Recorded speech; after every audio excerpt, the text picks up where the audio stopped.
میر امن کو اس بات کا خاص ملکہ حاصل ہے کہ کس بات کو، کس کیفیت کو، کتنے الفاظ اور کن الفاظ میں عمدگی سے بیان کیا جا سکتا ہے۔ یہ رائے کس کی ہے؟ مولانا محمد حسین آزاد۔ یہ بالکل درست ہے کہ جو مرتبہ میر کا غزل گوئی میں ہے وہی مرتبہ میر امن کا نثر میں ہے۔ یہ الفاظ کس کے ہیں؟ ڈاکٹر گیان چند جین۔ فسانہ عجائب داستان ہے جس میں لکھنؤ کی معاشرتی زندگی کی بھرپور اور دلکش عکاسی کی گئی ہے۔ مصنف کا نام بتائیے۔ رجب علی بیگ سرور۔ ان صفحوں میں مواد کی حقیقت، صداقت، بیان کے مبالغہ اور شعریت کا ایسا امتزاج ملتا ہے جو اردو کے پورے داستانی ادب میں کہیں نہیں ملتا۔ داستان فسانہ عجائب سے متعلق یہ رائے کس کی ہے؟ سید وقار عظیم۔ اردو کی نثری داستانوں کا تنقیدی مطالعہ، یہ تصنیف کس نقاد کی ہے؟ ڈاکٹر گیان چند۔ خواجہ حیدر علی آتش کی آتش بیانی شرر فشانی سے دل جلوں کے سینے میں سوز و گداز ہے۔ یہ الفاظ رجب علی بیگ سرور کے ہیں۔ بتائیے کس داستان میں؟ فسانہ عجائب۔ ابن الوقت مشہور ناول ہے۔ مصنف کا نام بتائیے۔ مولوی نذیر احمد دہلوی۔ اردو ادب کے پہلے ناول نگار کون مانے جاتے ہیں؟ ڈپٹی نذیر احمد۔ اردو ناول کی تنقیدی تاریخ کس نقاد کی تصنیف ہے؟ ڈاکٹر احسن فاروقی۔ بعض نقاد ڈپٹی نذیر احمد کو اردو کا اولین ناول نگار قرار دیتے ہیں، جبکہ کچھ انہیں سرے سے ہی ناول نگار نہیں مانتے۔ بتائیے کس نے انہیں ملا مسجدی تو کہا ہے لیکن یہ مانتے ہیں کہ بے شک و شبہ مولانا عورتوں کے مکالمے کے بادشاہ ہیں؟ علی عباس حسینی۔ ابن الوقت ڈپٹی نذیر احمد کا ایک نظریاتی ناول ہے۔ بتائیے انہوں نے یہ کس سن میں تحریر کیا؟ 1888۔ ابن الوقت ذہنی غلامی اور کورانہ تقلید کے خلاف ایک زوردار احتجاج ہے۔ یہ رائے کس معروف نقاد کی ہے؟ ڈاکٹر سید عبداللہ۔ ماننا پڑتا ہے کہ نذیر احمد نے ابن الوقت کا کردار سر سید کو سامنے رکھ کر ہی تخلیق کیا۔ یہ کہنا کس نقاد کا ہے؟ ڈاکٹر سہیل بخاری۔ مولوی نذیر احمد کا کون سا ناول ایک مذہبی بحث پر ختم ہوتا ہے اور اس کا کوئی باقاعدہ انجام نہیں دکھایا گیا؟ ابن الوقت۔ اگر میں کالج میں نہ پڑھا ہوتا تو بتاؤں میں کیا ہوتا؟ مولوی ہوتا، تنگ خیال متعصب۔ یہ اعتراف کس معروف ناول نگار کا ہے؟ مولوی نذیر احمد۔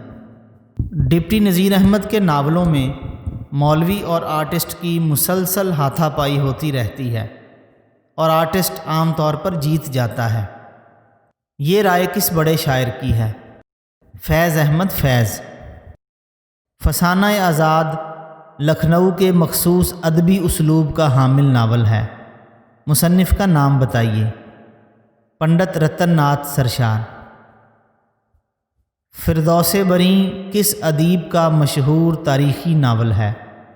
عبد الحلیم شرر۔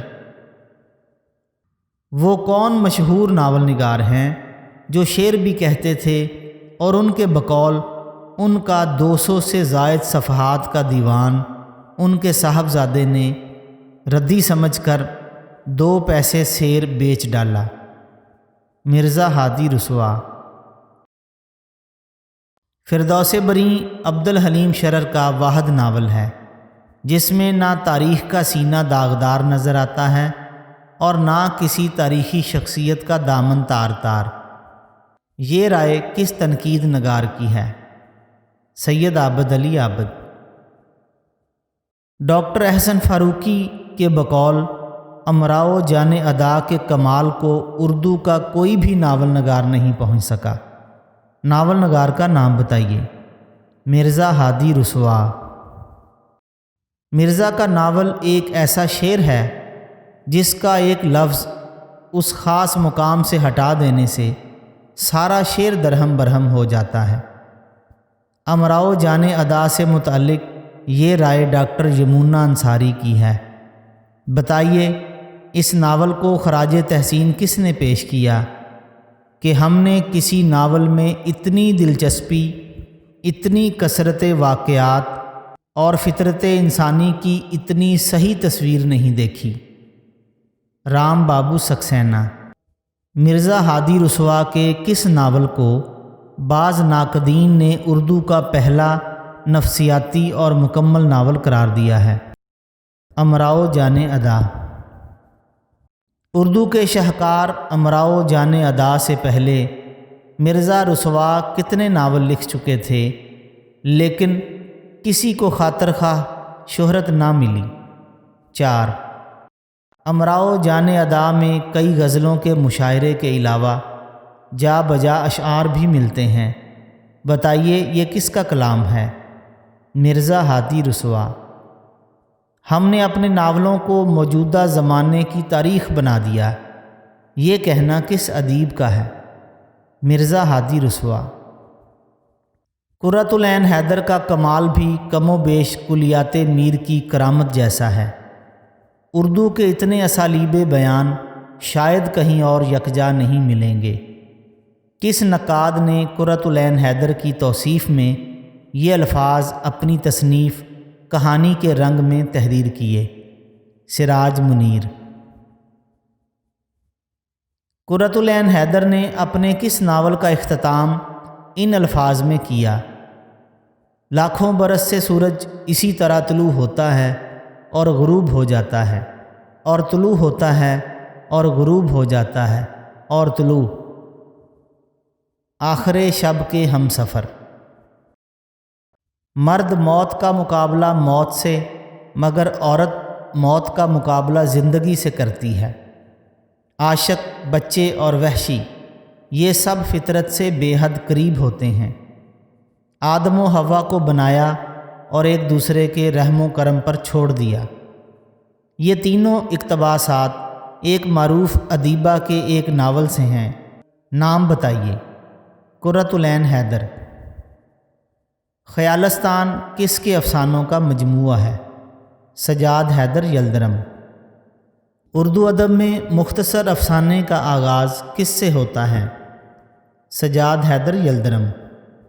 اردو میں رومانیت کا علمبردار کس افسانہ نگار کو کہا جاتا ہے؟ سجاد حیدر یلدرم۔ عورت ایک بیل ہے جو خشک درخت کے گرد لپٹ کر اسے تازگی، اسے زینت بخش دیتی ہے۔ وہ ایک دھونی ہے کہ محبت کی لپیٹ سے مرد کو گھیر لیتی ہے۔ یہ الفاظ کس رومانوی افسانہ نگار کے ہیں؟ سجاد حیدر یلدرم۔ پریم چند اردو کی دنیا میں آئے تو ایسا لگا جیسے گہرے اندھیرے میں صبح کی کوئی کرن اتر آئی ہو۔ یہ الفاظ کس معروف نقاد نے اپنی تصنیف پریم چند کے مختصر افسانے میں کہے؟ رادھا کرشن۔ پریم چند نے کل کتنے افسانے تحریر کیے؟ 275۔ معروف شاعر نون میم راشد نے کس افسانہ نگار کے بارے میں ان کے مجموعہ جاڑے کی چاندنی کی تمہید میں لکھا ہے؟ اس کے کرداروں میں ایسے نوجوان ہیں جن کی آرزوئیں دل ہی دل میں رہ جاتی ہیں۔ کہیں وہ جو ایک آئینے میں دو صورتیں دیکھ کر دل بہلا لیتے ہیں، جو روتے تو ایک عورت کے کندھے پر سر رکھ کر اور پرستش کرتے ہیں تو دوسری عورت کی۔ غلام عباس۔ وہ دل کا چور بڑی آسانی سے پکڑ لیتا ہے، اور یہی وجہ ہے کہ لکھتے وقت کوئی سماجی ثقافتی مصنوعات اس کے راستے میں کھڑی نہیں ہوتیں۔ معروف نقاد سید عابد علی عابد کے یہ الفاظ کس افسانہ نگار سے متعلق ہیں؟ سعادت حسن منٹو۔ منٹو کی ہر بات حقیقت سے ہم آغوش ہوتی ہے۔ یہ الفاظ کس معروف نقاد کے ہیں؟ ڈاکٹر عبادت بریلوی۔ وہ اردو ادب کا واحد شنکر ہے جس نے زندگی کے ہر زہر کو خود گھول کر پیا۔ کرشن چندر نے یہ الفاظ کس کے متعلق لکھے ہیں؟ سعادت حسن منٹو۔ میں تہذیب و تمدن اور سوسائٹی کی چولی کیا اتاروں گا جو ہے ہی ننگی، میں اسے کپڑے پہنانے کی کوشش بھی نہیں کرتا۔ یہ الفاظ کس افسانہ نگار کے ہیں؟ سعادت حسن منٹو۔ جب کبوتر کبوتریوں کو دیکھ کر گٹکتے ہیں تو مرد عورتوں کو دیکھ کر ایک غزل یا افسانہ کیوں نہ لکھیں؟ عورتیں کبوتریوں سے کہیں زیادہ دلچسپ، خوبصورت اور فکر خیز ہیں۔ یہ الفاظ کس کے ہیں؟ سعادت حسن منٹو۔ ہاجرہ مسرور نے کس سے متعلق اپنے مضمون جو بک نہ سکا میں لکھا ہے کہ انہوں نے معاشرے کے چہرے پر داغ دیکھ لیے تھے اور اس لیے وہ معاشرے کے حسن پر ایمان لانے کو تیار نہ تھے؟ سعادت حسن منٹو۔ طنز میں منٹو کبھی کبھی ننگا بھی ہو جاتا ہے، لیکن وہ کیا کرے؟ جن زخموں کو وہ دکھانا چاہتا ہے وہ ہمارے معاشرے کے جسموں میں صدیوں سے چلے آ رہے ہیں۔ یہ الفاظ کس نقاد کے ہیں؟ ڈاکٹر ابو اللیث صدیقی۔ اڑتی ہے خاک شہر کی گلیوں میں اب جہاں، سونا لیا ہے گود میں بھر کر وہیں سے ہم۔ میر تقی میر کا یہ شعر کس ادیب نے اپنے افسانوی مجموعے گلی کوچے کے آغاز میں درج کیا ہے؟ انتظار حسین۔ ترقی پسند ادیبوں نے کس افسانہ نگار کو نانی اماں کی سنائی ہوئی کہانیاں دہرانے والا افسانہ نگار کہا ہے؟ انتظار حسین۔ جو چھوٹی سی اذیت اس فقیر کے نصیب میں لکھی گئی ہے وہ تمہیں عطا نہیں ہوئی، میں اپنی مصیبت میں زمینوں اور زمانوں میں آوارہ پھرتا ہوں، یہ جاننے کے لیے کہ جب بھلے آدمی اپنی بستی کو چھوڑتے ہیں تو ان پر کیا بیتتی ہے اور خود بستی پر کیا بیتتی ہے۔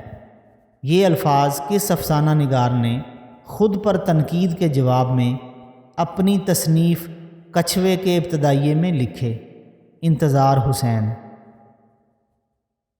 انہیں شدت سے اس کا احساس ہے کہ ان کی ذات کا کوئی حصہ کٹ کر ماضی میں رہ گیا ہے۔ انتظار حسین سے متعلق یہ الفاظ کس نقاد کے ہیں؟ ڈاکٹر گوپی چند نارنگ۔ انتظار حسین کا کون سا افسانہ ہے جس میں تصوف کو بنیاد بنایا گیا ہے؟ زرد کتا۔ معروف ڈرامہ نگار سید امتیاز علی تاج نے درج ذیل الفاظ کس ڈرامہ نگار سے متعلق لکھے ہیں؟ اس کی نثر اور نظم کے ایک ایک فقرے میں ایسی خطیبانہ گونج تھی کہ لوگ سن کر ایک وارفتگی کے عالم میں سر دھنتے اور تالیں پیٹتے ہیں۔ آغا حشر کاشمیری۔ مجھے پبلک کو ادبی ڈرامے کے لیے تیار کرنے کی خاطر کئی سالوں تک انتظار کرنا پڑا۔ یہ الفاظ کس ڈرامہ نگار کے ہیں؟ آغا حشر کاشمیری۔ آغا صاحب جب کسی ڈرامے کا کوئی سین لکھتے تو اس کے حسن و قبح کا اندازہ لگانے کے لیے وہ ٹکڑا کسی معمولی پڑھے لکھے آدمی کو سناتے، خود پڑھتے جاتے اور سننے والے کے چہرے سے، جہاں تک مجھے یاد ہے یہ سننے والا گنڈیری والا یا پنواڑی ہوتا تھا، اندازہ لگاتے کہ اس پر اس منظر کے مختلف ٹکڑے سننے کے بعد کیا اثر ہوتا ہے۔ آغا حشر کے بارے میں یہ الفاظ کس کے ہیں؟ امتیاز علی تاج۔ ڈرامہ انارکلی اردو ادب کا ایک عظیم فن پارہ ہے، بتائیے اس کا خالق کون ہے؟ سید امتیاز علی تاج۔ تعلیم بالغاں لال قلعہ سے لالو کھیت تک مرزا غالب بند روڈ پر یہ ڈرامے کس کی تخلیق ہیں؟ خواجہ معین الدین۔ نثری ادب کے اولین نقوش سب رس میں ملتے ہیں۔ بتائیے یہ قصہ کس کی تخلیق ہے؟ ملا وجہی۔ ہم ملا وجہی کو استاد مانتے ہیں اور جو کام انہوں نے کیا ہے اس کا احسان نہ ماننا حقیقت میں ناانصافی ہے۔ اس زمانے میں اردو نثر کا نام نہ تھا اور نثر لکھنا کوئی کمال کی بات نہ سمجھی جاتی تھی۔ ملا وجہی کے بارے میں یہ الفاظ کس کے ہیں؟ مولوی عبدالحق۔ میں نے آئینے نامہ نگاری کو چھوڑ کر مطلب نویسی پر مدار کیا ہے۔ کس بلند پایا ادیب نے اپنے مکتوبات کے بارے میں یہ الفاظ لکھے ہیں؟ مرزا اسد اللہ خان غالب۔ کس شاعر نے 1825 میں مکتوب نویسی سے متعلق فارسی میں ایک رسالہ لکھا؟ مرزا اسد اللہ خان غالب۔ میں نے وہ انداز تحریر ایجاد کیا ہے کہ مراسلہ کو مکالمہ بنا دیا ہے۔ 1000 کوس سے بازبان قلم باتیں کیا کرو، ہجر میں وصال کے مزے لیا کرو۔ یہ قول کس شاعر کا ہے؟ مرزا اسد اللہ خان غالب۔ اردو نثر پر کشمکش اور تذبذب کا عالم طاری تھا کہ دفعتاً مرزا غالب نے فارسی کی بجائے اردو کو خطوط نویسی کا ذریعہ بناتے ہوئے اس کو ایک زندہ اور رسیلے اسلوب سے روشناس کیا۔ یہ رائے کس معروف نقاد نے اپنی تصنیف وجہی سے عبدالحق تک میں تحریر کی ہے؟ ڈاکٹر سید عبداللہ۔ مرزا غالب کی نثر سے متعلق یہ رائے کس کی ہے؟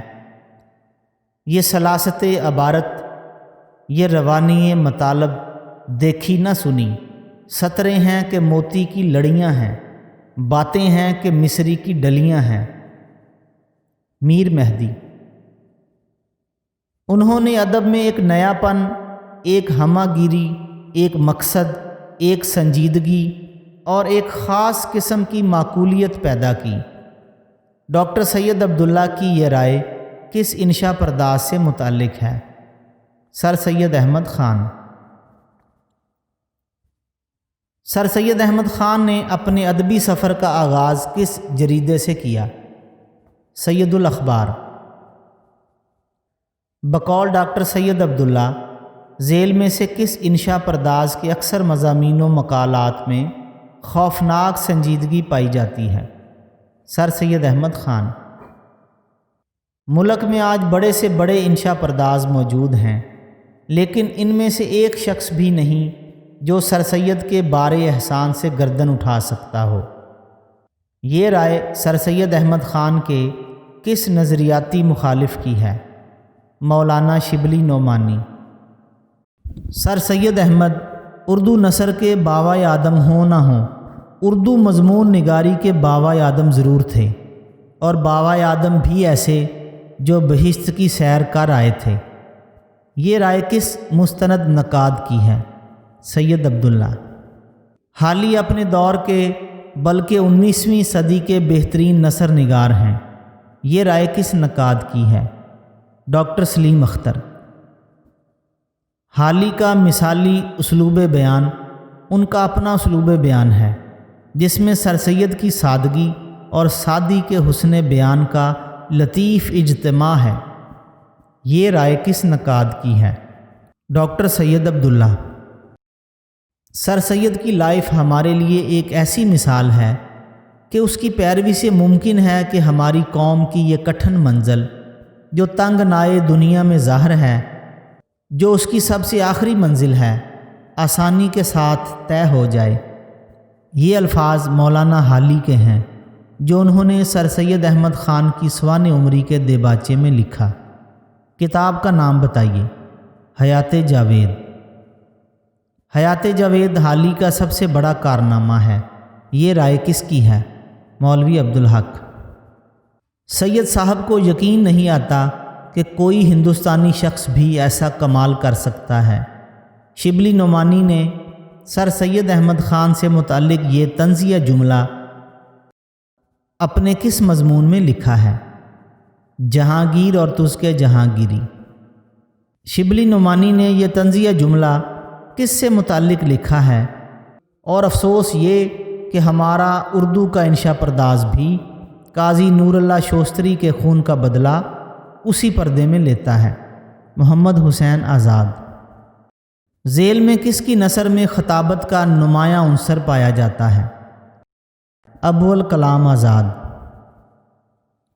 غبار خاطر کس کی تصنیف ہے؟ مولانا ابوالکلام آزاد۔ غور کرو، جس مردہ دل کو کبھی یہ وقت خوش نصیب نہ ہوا ہو کہ کسی بندے نقاب کے ٹوٹنے کے تصور میں اپنے خرمن ہوش و حواس پر بجلیاں گرائے، اس کو شاہد حقیقی کا نظارہ حواس ظاہری سے کب ہو سکتا ہے؟ یہ خوبصورت عبارت کس کی ہے؟ مولانا ابوالکلام آزاد۔ خرمن اور برق کا معاملہ، آتش و خس کا افسانہ، ان سب کی سرگزشتیں اگر لکھی جا سکتی ہیں تو لکھ لیجئے، میری پوری سوانح عمری بھی انہی میں مل جائے گی۔ نصف افسانہ امید اور نصف ماتم یاس۔ یہ تحریر کس معروف انشا پرداز کی ہے؟ مولانا ابوالکلام آزاد۔ پہلے زندگی کو چراغ سے تشبیہ دیتے تھے، بتی جلی، تیل خرچ ہوتا، تیل ختم ہونے کے بعد چراغ جھلملاتا، ٹمٹماتا، لو بیٹھنی شروع ہوتی اور آخر رفتہ رفتہ ٹھنڈا ہو جاتا۔ اب چراغ کی جگہ زندگی بجلی کا لیمپ ہو گئی ہے، ادھر بٹن دبایا ادھر اندھیرا گھپ۔ یہ اقتباس مضمون ایک وصیت کی تکمیل سے لیا گیا ہے۔ مصنف کا نام بتائیے؟ فرحت اللہ بیگ۔ خدا معلوم آج کل یار لوگوں نے اس قسم کے مضامین لکھنے کو کیا سمجھ لیا ہے، قلم اٹھایا اور اندھا دھند لکھنا شروع کر دیا۔ یہ نہیں جانتے کہ اس رنگ میں لکھنا کچھ آسان کام نہیں۔ یہ شکوہ کس انشا پرداز کا ہے؟ مرزا فرحت اللہ بیگ۔ اردو کی آخری کتاب کس کی تصنیف ہے؟ یاد رہے کہ یہ اردو کی پہلی کتاب کی پیروڈی ہے۔ احمد شاہ پطرس بخاری۔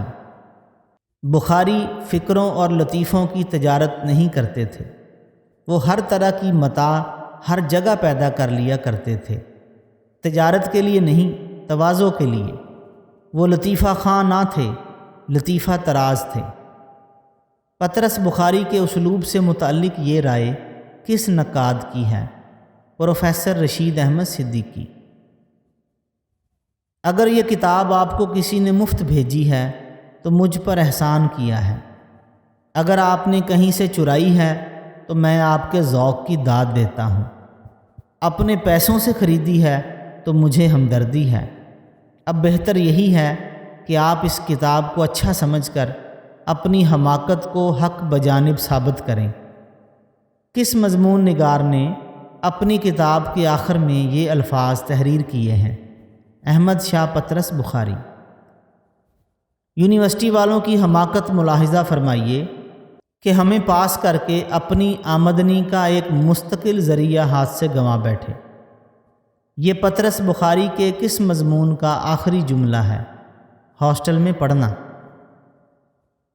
انہوں نے اپنے طنز کو ظرافت کی نقاب پہنائی، وہ سب سے پہلے طنز نگار ہیں۔ ڈاکٹر سلیمان اظہر جاوید کی یہ رائے کس سے متعلق ہے؟ رشید احمد صدیقی۔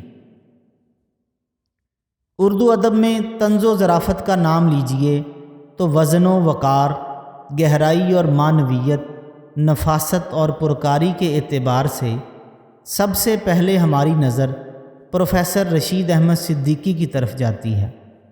یہ رائے کس نقاد کی ہے؟ اسلوب احمد انصاری۔ زیادہ سونا اور زیادہ کھانا میرے نزدیک بد توفیقی ہے۔ یہ حرکتیں صرف مریضوں اور لیڈروں کے لیے روا رکھی جا سکتی ہیں۔ یہ کہنا کس کا ہے؟ رشید احمد صدیقی۔ رشید احمد صدیقی کے مضامین قاری کو زندگی کی پست سطح سے اوپر اٹھاتے اور اسے زندگی کا گر سمجھاتے ہیں۔ یہ رائے کس نقاد کی ہے؟ ڈاکٹر وزیر آغا۔ خام فنکار کے لیے طنز ایک مقدس جھنجھلاہٹ کا اظہار بن جاتا ہے۔ عملی مزاح اپنے لہو کی آگ میں تپ کر نکھرنے کا نام ہے۔ کس مزاح نگار نے اپنے مضامین کے پہلے مجموعہ چراغ تلے کے دیباچے میں پہلا پتھر کے عنوان سے یہ الفاظ تحریر کیے؟ مشتاق احمد یوسفی۔ جو کچھ بھی وہ جانتا ہے، صحیح یا غلط سمجھتا ہے، اس کو بڑے مہذب، شائستہ اور بقول ایک گمنام شخص کے نجیب الطرفین انداز میں ادا کر دیتا ہے۔ مشتاق احمد یوسفی سے متعلق یہ رائے کس کی ہے؟ مظفر علی سید۔ جب بچے پڑھتے ہیں کہ سکندر 356 قبل مسیح میں پیدا ہوا ہے اور 222 قبل مسیح میں فوت ہوا، تو وہ اسے کتاب کی غلطی سمجھتے ہوئے استاد سے پوچھتے ہیں کہ یہ بادشاہ پیدا ہونے سے پہلے کس طرح مرا؟ استاد اس کا جواب دیتا ہے کہ پیارے بچوں، اگلے وقتوں میں ظالم بادشاہ اسی طرح مرا کرتے تھے۔ یہ اقتباس کتاب آب گم سے لیا گیا ہے۔ یہ کس کے مضامین کا مجموعہ ہے؟ مشتاق احمد یوسفی۔ طنز و مزاح نے تو مشتاق احمد یوسفی کی تحریروں میں انتہائی عروج کی منزل طے کر لی، جو شاید اردو ادب کو میسر نہیں ہو سکتی تھی۔ یوسفی کی رسائی اردو نثر کی معراج تک ہوئی ہے۔ یہ معراج نثر نگاری کی معراج بھی ہے اور طنز و مزاح کی بھی ہے کہ اسے عالمی ادب کے سامنے پیش کیا جا سکتا ہے۔ یہ تنقیدی رائے کس کی ہے؟ ڈاکٹر محمد حسن۔ مشتاق احمد یوسفی نے اپنی کس تصنیف کا پس و پیش لفظ غنودیم غنودیم کے عنوان سے لکھا ہے؟ آب گم۔ دکن میں علم و ادب کی ابتدا کس صدی ہجری میں ہوئی؟ 8ویں صدی ہجری۔ دکن کا پہلا اردو مصنف کسے قرار دیا جاتا ہے؟ شیخ گنج العلم۔ اے عزیز، اللہ بندہ پنا یہاں پہچان کو جانا، نہیں تو شرح جاتا ہے۔ اول اپنی پہچانت، بعد از خدا کی پہچانت کرنا۔ یہ عبارت اردو کی سب سے قدیم کتاب معراج العاشقین سے ہے۔ بتائیے اس کا مصنف کون ہے؟ خواجہ گیسو دراز۔ ملا وجہی کی کتاب صبرس سے پہلے اسی عنوان سے ایک رسالہ لکھا گیا۔ بتائیے اس کا مصنف کون تھا؟ شاہ میراں جی۔ شرح مرغوب القلوب، جل رنگ اور گلباسی اردو کی اولین نثری تصانیف میں سے ہیں۔ بتائیے ان کا مصنف کون ہے؟ شاہ میراں جی۔ میراں جی کے صاحبزادے نے بھی کلمۃ الحقائق کے نام سے ایک رسالہ تحریر کیا، جس میں تصوف کے مسائل سوال جواب کے طور پر بیان کیے گئے۔ کیا آپ ان کا نام جانتے ہیں؟ شاہ برہان الدین جانم۔ ملا وجہی کی مشہور تصنیف صبرس کا دوسرا نام کیا ہے؟ قصہ حسن و دل۔